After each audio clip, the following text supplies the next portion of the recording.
সম্মানিত দর্শক, আসসালামু আলাইকুম। আশা করছি সকলে ভালো আছেন এবং আপনাদের দয়ায় আমরাও ভালো আছি। তো বন্ধুরা, এই ইমেজটার ব্যাকগ্রাউন্ড চেঞ্জ করব ফটোশপ থেকে এবং পাসপোর্ট সাইজের একটি ছবি করব।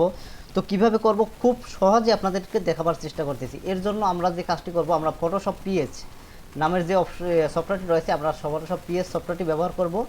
এরপরে আমি যে কাজটি করব, এখানে কুইক সিলেকশন টুলস একটি অপশন রয়েছে, দেখেন এই যে কুইক সিলেকশন টুলস, এই অপশনটা আমরা ক্লিক করব। ক্লিক করার পরে যে অংশটা আমরা সিলেক্ট করব ব্যাকগ্রাউন্ড, সে ব্যাকগ্রাউন্ডে শুধুমাত্র ড্র্যাগ করে চাপ দিলেই আপনার সম্পূর্ণটা সিলেক্ট হয়ে যাবে। দেখেন আস্তে আস্তে সম্পূর্ণটা আমার সিলেক্ট হয়ে যাচ্ছে।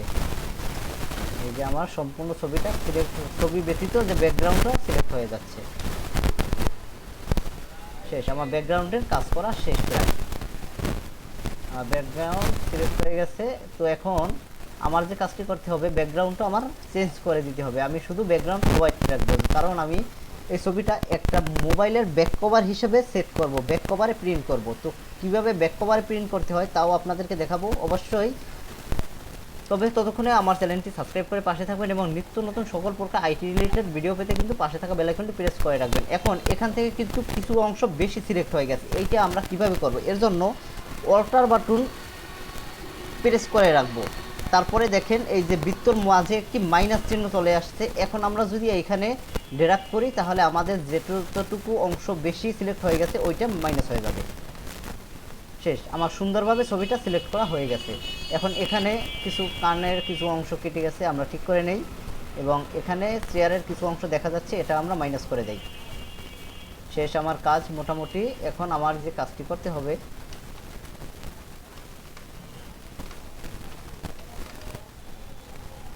ইমেজের যে ব্যাকগ্রাউন্ডটা, এই ব্যাকগ্রাউন্ডটা আমার চেঞ্জ করতে হবে। তো ব্যাকগ্রাউন্ড চেঞ্জ করার জন্য আমি একটু টুলস ব্যবহার করব, আপনাদেরকে দেখাচ্ছি।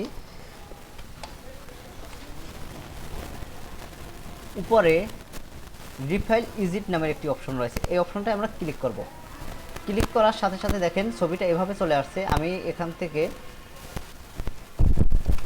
যে কাজটি করব, একটু বাড়িয়ে দিব বা কমিয়ে দিব, দেখাচ্ছি আপনাদের। বাড়িয়ে কমিয়ে দিলে কি হয়, আমার যে সাইটের অংশটা কাটা কাটা দেখাচ্ছে, এই অংশটা ক্লিয়ার হয়ে যাবে। দেখেন বন্ধুরা, এই যে আমি একটু বাড়িয়ে দিলাম, আমার অংশটা খুব স্মুথলি ভাবে ক্লিয়ার হয়ে যাবে।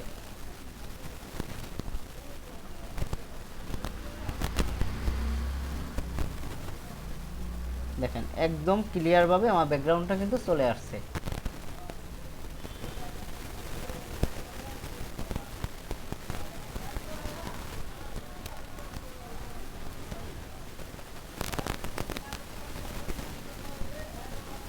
হ্যাঁ, আমি পারফেক্ট ভাবে করে নিব। বোধহয় হয়ে গেছে। হ্যাঁ, এখন আমি কন্ট্রোল জে বাটন প্রেস করার সাথে সাথে এখানে ব্যাকগ্রাউন্ডে দুইটা লেয়ার চলে আসবে। কন্ট্রোল জে দিলাম, নতুন একটি লেয়ার চলে আসছে। আমি ব্যাকগ্রাউন্ড লেয়ারটা সিলেক্ট করব। এরপরে কন্ট্রোল ব্যাক স্পেস প্রেস করার সাথে সাথে আমার ব্যাকগ্রাউন্ডটা চেঞ্জ হয়ে যাবে। দেখেন বন্ধুরা, ছবিটার ব্যাকগ্রাউন্ড চেঞ্জ হয়ে গেল। তো এখন আমরা এই ছবিটার কাজ করতে হবে। কাজটা কিভাবে করব তাও আপনাদেরকে দেখাচ্ছি। তো এখান থেকে আমার একটু বেশি কাটা হয়ে গেছে বোধহয়।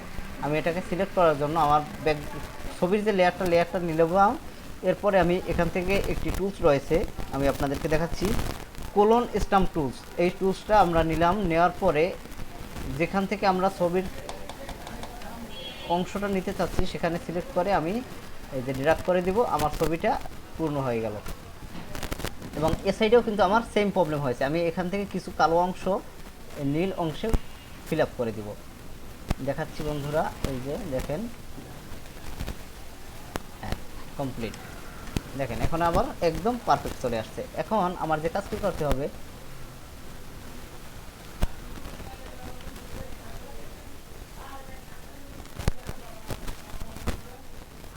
আমি ব্যাকগ্রাউন্ড লেয়ারটা সাদা রাখার চেষ্টা করব। সাদা রাখার জন্য আমি ব্যাকগ্রাউন্ড লেয়ারটা ডিলিট দিয়ে দিতে পারি, তাহলে আমার ডিলিট হয়ে যাবে। ব্যাকগ্রাউন্ড লেয়ারটা আমি ডিলিট দিয়ে দিলাম একদম। আমি এখানে একটা সাদা লেয়ার, একটা কালার চেঞ্জ করলাম, সলিড কালার হোয়াইট। এরপরে ব্যাকগ্রাউন্ডে নিয়ে কন্ট্রোল ব্যাক স্পেস দিলাম, তাহলে আমার এটা হোয়াইট চলে আসবে। দেখেন হোয়াইট চলে আসছে। এখন আমি এই ছবিটা একটা মোবাইলের ব্যাক কভার হিসেবে প্রিন্ট করব, যার কারণে আমি ছবিটার একটু অংশ কমিয়ে নিলাম। জাস্ট আমি এতটুকু অংশ রাখবো, মোবাইলটা কেটে নিলাম। শেষ এটার কাজ। এখন আমি একটি পাসপোর্ট সাইজ ছবি করেছি। এই ছবিটা কিভাবে আমি চারটা চারটা করে প্রিন্ট দিব। তা আমি দেখাবার চেষ্টা করতেছি। এর জন্য কন্ট্রোল এন, নতুন একটি লেয়ার নিয়ে নিব। তো নতুন নিলাম না, আমার নতুন লেয়ার তৈরি করা রয়েছে, আমি সেই লেয়ারে এই ছবিটা নিয়ে নিলাম। এরপরে যে পাসপোর্ট যে একটি সাইজ রয়েছে, সেই সাইজের অংশ আমার এখানে একটি টেমপ্লেট করা রয়েছে, আমি সবসময়ের জন্য টেমপ্লেট করে রাখি, সেই টেমপ্লেটে বসিয়ে নেব। তাহলে আমার পাসপোর্ট সাইজের ছবি চলে আসবে।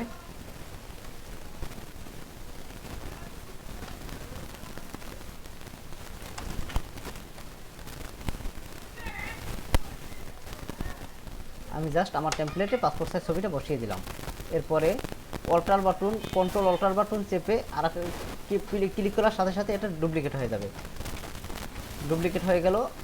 আমি চারটা ছবি সিলেক্ট করে নিলাম, এই চারটা ছবি আমার প্রিন্ট দিতে হবে। এই ছবি এখন আমি ছবিটা সেভ করে নেই। ছবিটা সেভ করে একটি নেগেটিভ নাম্বার দিব। এর জন্য আমাকে যে কাজটি করতে হবে, ছবিটায় গেলাম, ছবিটা যাওয়ার পরে সেভ অ্যাসে গিয়ে আমি যেখানে ছবিটা সেভ করব একটি, সেখানে আমি গেলাম। আমার কম্পিউটারে বেশ কিছু ছবি রয়েছে, সেই অপশনে গেলাম, নাম্বার। এখান থেকে আমি ছবিটা, এটা আমার নিউ ফোল্ডারে 2022তম ছবি, 1022তম ছবি, আমি 1022 লিখে তারপরে ক্লোজ করে দিলাম। তো এখন আমার কাজটি হচ্ছে এখান থেকে আমার টোকেনটা দিতে হবে। নেগেটিভ যে টোকেনটা রয়েছে, টোকেনটা হচ্ছে 1022 নম্বর ছবি, আমি 1022 লিখলাম। এরপরে আমার এখানে টোকেনের স্যাম্পল দিতে হবে ছবিটার। আমি ছবিটাকে আরেকটা কপি করলাম, কপি করার পরে ছোটো করে নিলাম। এরপরে উপর থেকে দেখেন এখানে একটি টুলস রয়েছে, এখান থেকে আমি -90 করে দিলাম। -90 করার পরে রুট হয়ে গেল ছবিটা। ছবিটাকে আমি এখানে জাস্ট বসিয়ে দিলাম। তাহলে আমার একটি নেগেটিভ তৈরি হয়ে গেল। আমি এখন ছবিটা প্রিন্ট দিব, এবং আমার ছবিটা আমি প্রিন্ট দিব মোবাইলে ব্যাকগ্রাউন্ড ব্যাক কভার হিসেবে আমি এটাকে আমি নিতে চাচ্ছি, যার কারণে এই ছবিটাকেও আমি একটু ছোটো সাইজ করে প্রিন্ট দিব। ছবিটা ছোটো করে নিলাম, মাত্র 2টা কপি আমি প্রিন্ট দেবো এখান থেকে, কারণ আমার 2টা মোবাইলে 2টা কপি লাগবে।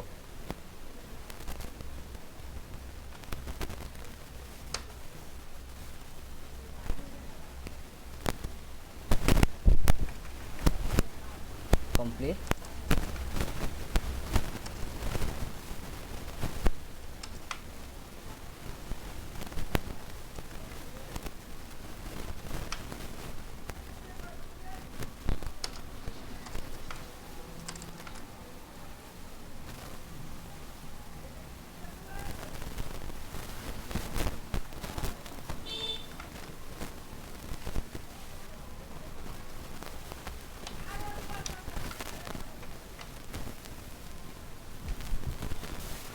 এখন আমি ছবিটাকে প্রিন্ট দেবো। কন্ট্রোল পি দেওয়ার সাথে সাথে প্রিন্টের অপশন চলে আসছে, আমি প্রিন্টার সিলেক্ট করলাম, এরপরে প্রিন্ট দিয়ে দিব জাস্ট।